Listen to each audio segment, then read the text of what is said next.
right, y'all. It is technically it's fight night over here because I only got like another 9 hours before this card starts. But yeah, let's talk about this fight coming up real quick. Wang Cong and Gabriela Fernandes. My just final take on this one. First off, I gotta say, look, if you ever short or cringe, y'all know where to get the supply from. Over here on the left.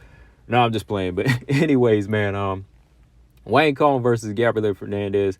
I know a lot of people are happy to see Wang Cong back, and I get it for good reason. You know, Wang Cong is bringing some action, and she's bringing some life back to WMMA, and I'm not arguing that. I love that.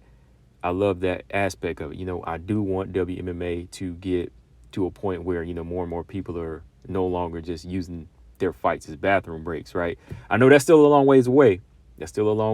But when we get fighters like Wang Cong that come around, or even, the highly skilled fighters that come along and, really put their name on the map with skills and things like that, I mean, I'm all for that.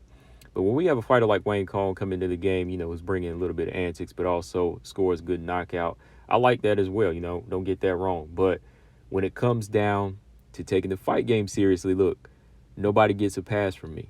All right? Nobody gets a pass from me whenever it comes down to who's going to be that next champion and who's representing that next contender or who could be that potential legend, right?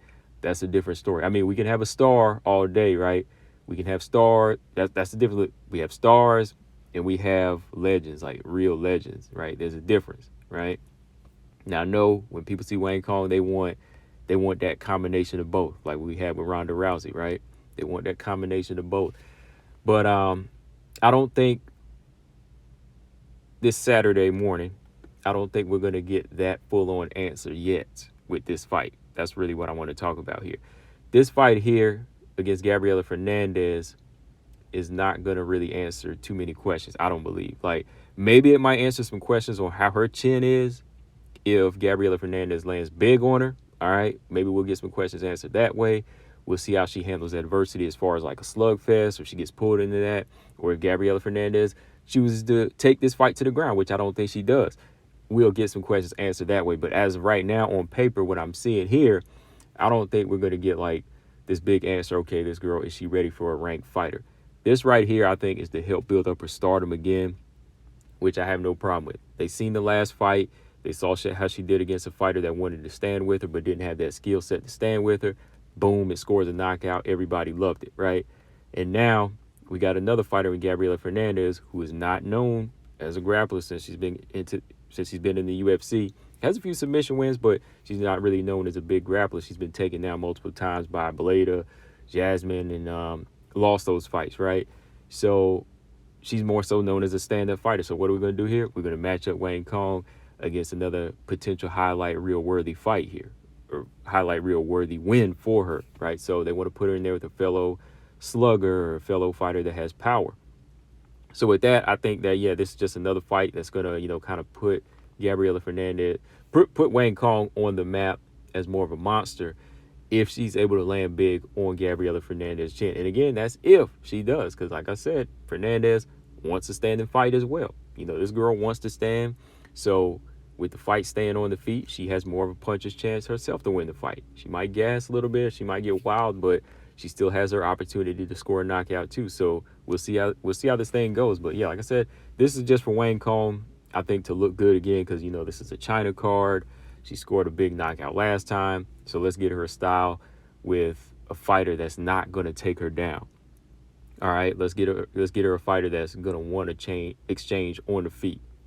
So I think that's what it's going to really come down to. And if it does, like, fine. Like, again, I don't knock that, but as the progression happens, they can't keep playing matchmaker for her after this. That's why I want to see her tested early to just see, okay, if she's in there with a grappler, can she do the same thing? If she's in there with a grappler, can she go in there and dominate? All right, that'll answer some questions early on about whether or not, she could be a title contender. But, we just, if they continue to just put her in there with fights like this, okay, Leonardo, Fernandes, and then, another puncher, we're not really going to get questions answered. Then when she steps it up to a top 5 or top 7 grappler, like even a Karina Silva or Arujo, she might wind up getting, taken out early, or, just mauled and drowned. So me, I still want to see her in there with some grapplers, but yeah, if this fight turns out to be like a slugfest or she scores another knockout, fine, good on her. Because yet again, it'll bring some more eyes to WMMA. But remember, like I said, I'm gonna like that aspect, and if she's a fighter that just brings energy, fine. I like that because I like a good slugfest too. I love a good knockout. I mean, who doesn't, right? But when it comes down to it, she's gonna have to get moved right, so we won't be looking at another potential Priscilla Cachoeira. I'm just saying, right? We don't want another one of those, right? I mean, the UFC might take one, as long as, she's knocking people out. But if, people want to continue to see Wang Cong climb the ladder, they want to see her beat Valentino or beat Rose, I mean, they're going to have to see some improvements along the way because levels, baby. But yeah, that's all I got on this, guys. Let me know in the comment section what y'all think. I do have Wang Cong possibly, taking this one by stoppage. But again, if it's that easy, I really won't say, okay, she's next. She's this next champion or she's ready for Rose. It's not going that way. If she just wins this fight like she did the Leonardo fight, we back to where we started from. Got more fans, but got more work to do. I'm out, y'all. Peace.